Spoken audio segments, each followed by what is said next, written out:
Welcome to Mindfully Integrative Podcast with your host, Dr. Damaris G. Mindfully Integrative is a podcast discussing ways toward mindfully incorporating integrative health into our lives. This podcast will have informative resources, fun topics, interviews, and discussions relatable for today with a true mindful perspective in a mind-body, holistic life approach. Hi, how are you? This is Dr. Damaris Maria Grossman, Integrative Family Nurse Practitioner, and I am today on this Mindfully Integrative podcast. We're talking and mindful chat with Dr. Vani Gandhi. She is an infectious disease doctor at Mount Sinai Hospital in New York, and her and I had met wonderfully a few years back at an integrative health symposium. I was doing some research work and she was doing plenty of, research work. And we met at one of the talks. And from then on, we kind of connected through social media and such. And we knew that we kind of had that integrative health mindset. So she will tell you a little bit more about herself. And Dr. Vani, thank you so much for joining in on the show. And how are you today? Yes, I'm good. Thank you very much. And thank you for inviting me, Dr. Damaris. And I still remember that moment when we first met and all those few moments that we were interacting at the symposium. And after that, of course, the rest is all history, how we stayed in touch. And thank you for reaching out to me for, being a guest on this talk. Oh, absolutely, Dr. Vani. I mean, one, I know that you very much so deeply believe in integrative health, and then also, in your work and such. So you tell the listeners and those watching a little bit more about yourself and how you got into integrative health and kind of where you are now. Yes, absolutely. So my story actually probably goes way back in India when I first got exposed to yoga when I was very young, and my parents took me and my brother to yoga classes. Maybe initially I might have gone reluctantly, but then I probably enjoyed. I don't remember all the details, but I do remember some things. Going to an ashram and going to a yoga institute and doing yoga with my mother, and my brother was doing yoga with my father. So that's where I think the base is. But I think it probably goes back even further back where I saw my grandfather, who was the doctor, who was practicing. And in those times, it's a general practice. And most of the physicians, doctors used to practice out of their home in the ground level. And then the home is the rest of the building. So I saw him sitting and talking to people and the patients, mixing his medications in the back. And I would stand and watch him, very young, just, very naive about whatever this is, but just watching. So that's where my probable background comes from. And then, went into medicine, and I came here to the US. And in the last several years that I have been doing infectious disease, I got more and more into talking about nutrition to my patients, to help them to address their lifestyle, talking to them about exercise. And then one of our previous managers of at that time called the complementary medicine program, left the program. And so the director of our institute approached me. She called me over to her office, and I said, "Oh, am I in trouble?" So that's I'm thinking. And then she said, I want to offer you this position. And she said, I've been watching your growth over the years, and you'll be the right person for this position. So she put me in charge of the complementary medicine program. I said, okay, but I need to discuss it at home and look into it a little bit more in detail. And I'll get back to you in a week. So I did my own research, and I found the integrative medicine fellowship out of at the University of Arizona. And I went back to her and I told her, okay, I'll take this position as long as you approve and fund at least part of my training. And she said, okay, I'll do that. Wonderful. That's how it started. I did part of my training also over with my nurse, like when I was getting my DNP, doctor for nursing, and I did part of mine with them, with Arizona. Yeah. So that's how it started. And she said, okay, you start work now, but I will support your training. Start work. Make it happen. I said, okay, I'm going to just do some basic guidance to patients on nutrition. I was already doing a lot of reading anyway, so that's why I got chosen, I'm sure. But then I had to get more serious, got some books and looked up the literature even more. And yeah, that's how it started. And then I got more and more into it. And, after I did the training, it very much blossomed into a whole different way of thinking for myself, for my colleagues. I made sure that training for the residents at our hospital and then the staff at our department was also part of my work. And, that was agreed upon that would also be part of my work. I wanted that education would be a big part of my work. And you integrate that in your work as well as in every aspect. I mean, you probably do it in every aspect of what you're doing anyway. Right.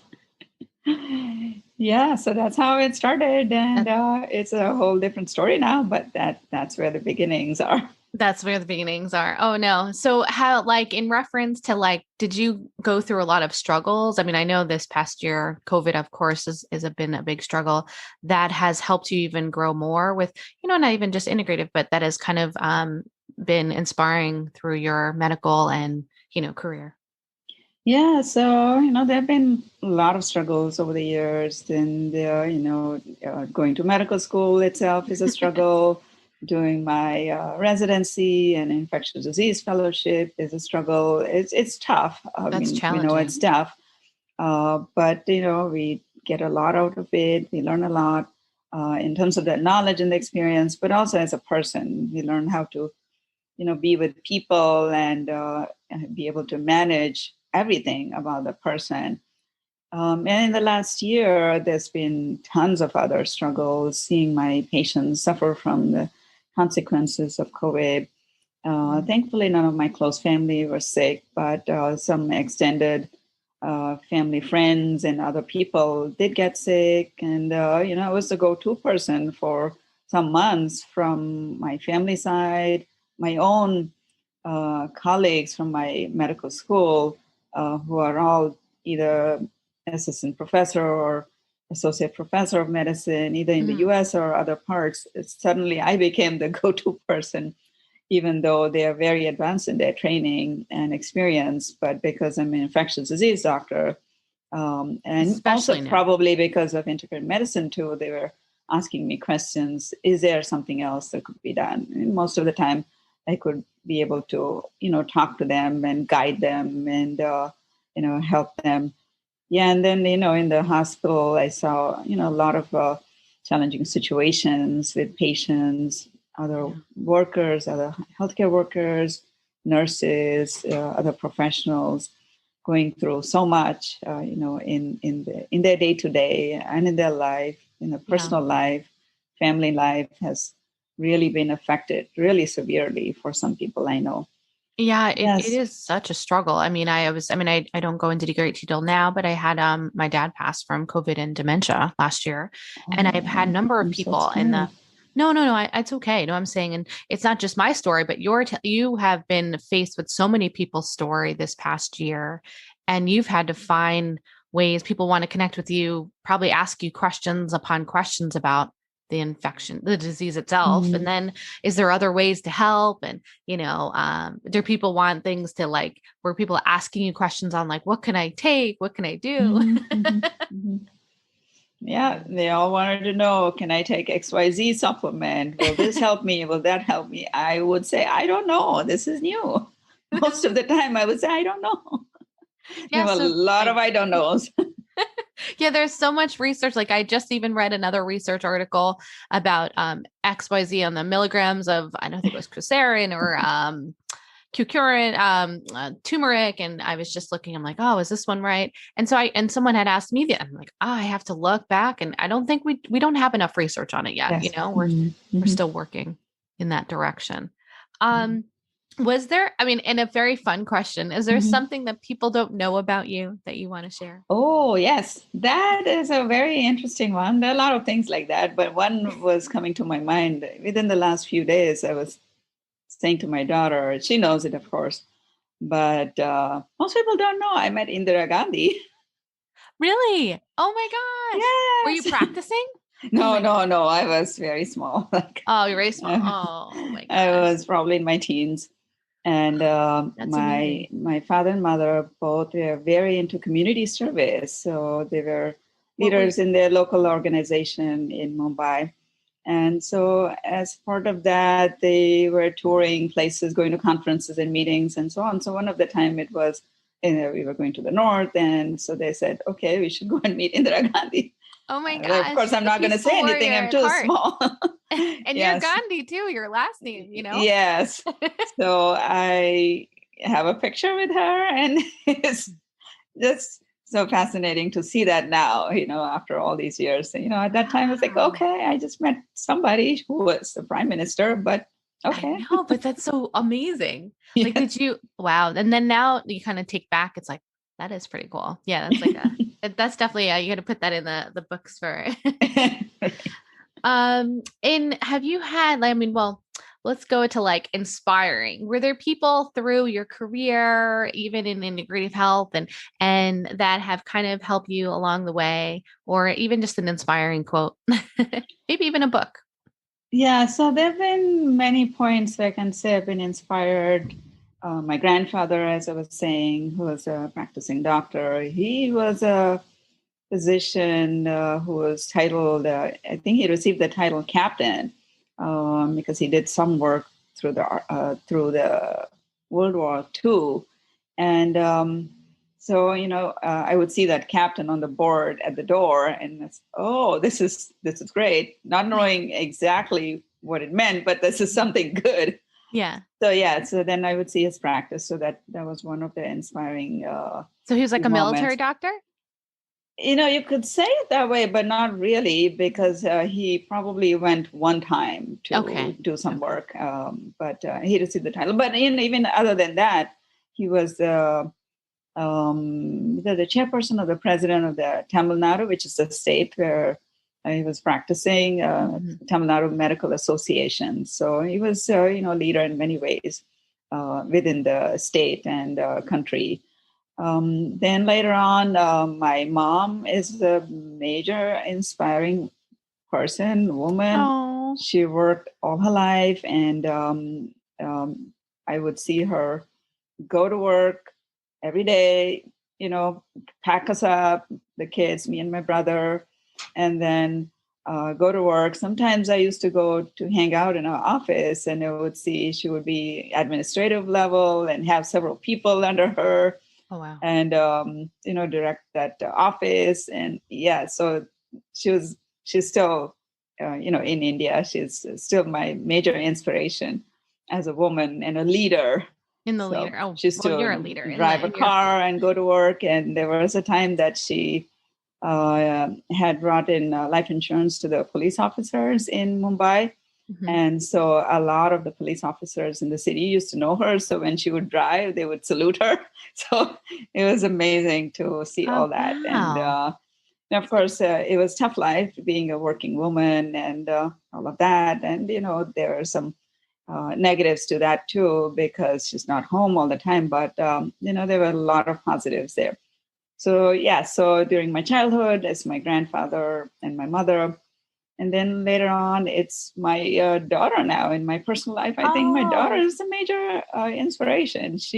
I've taught her a lot over the years. And now sometimes she's teaching back to me things that I've told her. And she said, you told me this before and you need to do this. That's so great. Oh my gosh.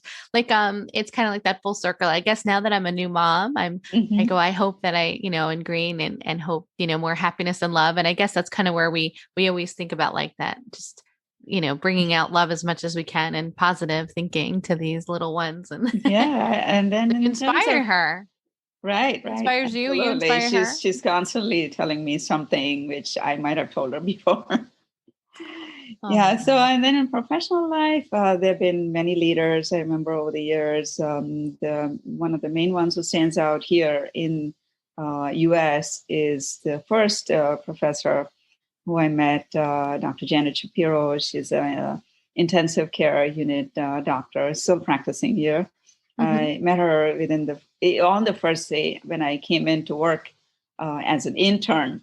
And she taught me so much over the years. I worked a number of times directly with her. And now I see her off and on.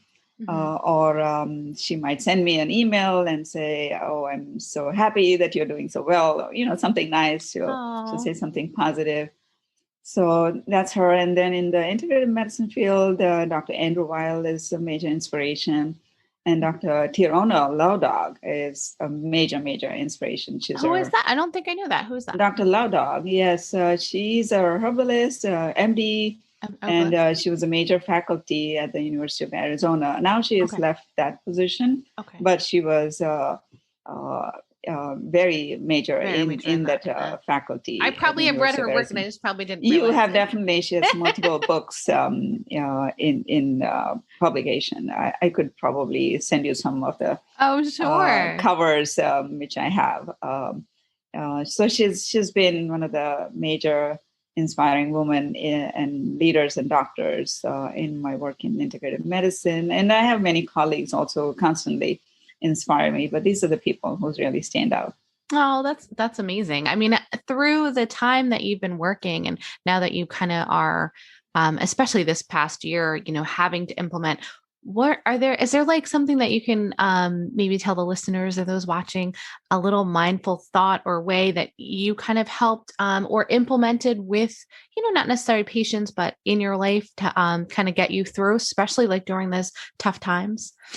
Yeah, I think there are many things to consider when we discuss this sort of subject. Yeah. One of the things that comes to my mind is, I usually don't tell a patient or somebody, just go ahead, go do this.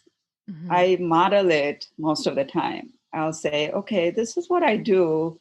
I walk every day, or, I eat fruits every day, or something like that. So there's one quote by Mahatma Gandhi: "You must be the change you wish to see in the world." So that's something which I've been always practicing, whether it's in the home or amongst my colleagues or friends or in the professional life. If we don't model or practice the healthy behaviors, we cannot expect our patients to, do that. It's very tough No, it's to totally tough. to practice, and it's very tough to live a healthy lifestyle, and it takes a lot of effort. We know that, and it's even harder for our patients. So, Yeah. and it's gotten even harder this past year. And I sometimes will say, okay, this is what you have to do. But most of the time, it's a very soft approach. And I'll say, okay, what do you think you can do? I just put it over to the patient and Mhm. ask them, what do you think you can do going forward? Like, for example, if someone's gained weight, I'll Mhm. say, what do you think you can do? What do you want to do, in the next few months before you come back to see me?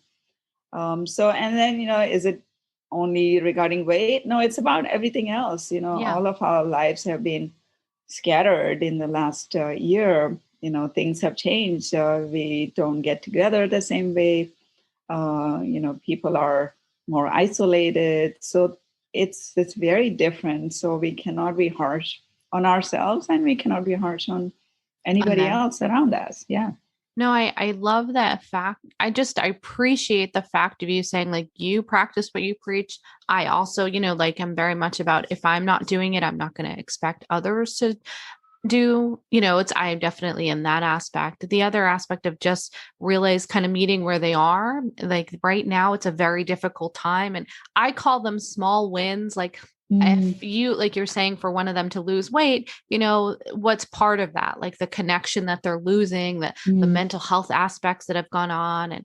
And it's, even if they can just do one part, it's like, all right, mm, drink a little bit more water for me today. mm, I'm excited, and the fact that, we just are emotionally, right now has been very emotional, and people have been, you know, you try to bring as much positivity through all of this mm. negativity, right? It's Yeah. difficult. I will say it Yeah. has been challenging. But with just in your bright colored shirt that you're wearing, the nice magenta color, that in itself can even make a difference, right? And just smiling. I just very much so, Dr. Vani, you being on the podcast today, and Is there anything else that you're doing in your work or anything that's upcoming that you'd like to share today? I'd love to make sure the listeners can find you and reach out to you. And I'll have all of that available in the show notes. Yeah, there's a chapter which has been finalized in the Rakel's Integrative Medicine book, which is getting an update. I think it's the 5th edition. So that I just signed exciting. The publisher's agreement. So that should be coming out pretty soon. And there's, several others, small things happening, but I can't share them yet. No worries. But this is a major one where I actually signed the publisher agreement. So I can say, okay, it is happening. Oh, no problem. I'll just, I'll put in ways for them to connect with you, and whenever, is available, you let us know. And I just very much so appreciate being on the show. And is there anything more that, anything additional you want to talk about today before we end the show? I think, again, as you were just saying, trying to be positive, find a little spark, find a little light wherever we are. At every moment, we need to find that little something positive. Otherwise, it is very hard. Life is hard now. I'm sure you know what's happening in India. It is really, really, really, really tough. So we cannot be complacent, but we don't have to be all the time up in the arms and trying to do stuff. We can, practice some self-love, self-care at every moment, so that we can give to others. Because if we take care of ourselves, that we can give to others. So yes, let's take care of ourselves. Oh my God. Thank you for sharing that extra. I completely agree with you. A little bit of self-love, you can embrace a lot. But thank you so much, Dr. Vani, for being on the show. And I look forward to you being on again. Maybe we'll talk further in other discussions. So thanks so much. And thank you very much too. And, I'd love to be again with you. It's been a wonderful conversation. Yeah, and we'll go into more detail. Have a great day. Yeah. Bye. Have a good day. Bye-bye. Thank you for listening to the Mindfully Integrative Show with Dr. Damaris Maria Grossman, family nurse practitioner. This podcast is for informational and educational purposes only and is not the substitute for professional medical advice, diagnose, or treat. Always consult your healthcare provider before making changes to your healthcare routine. Make sure to subscribe so you don't miss an episode. If you enjoyed our show, please support us by leaving a mindful review on Apple Podcasts or your favorite streaming platform. Interested in being a guest or more information? Email us at info@mindfullyintegrative.com. For resources mentioned in the show, visit our website at www.mindfullyintegrative.com. You can also connect mindfully with Dr. Damaris on her social media links found on the site. May your strength and peace guide you to find a mindful way every day. Namaste.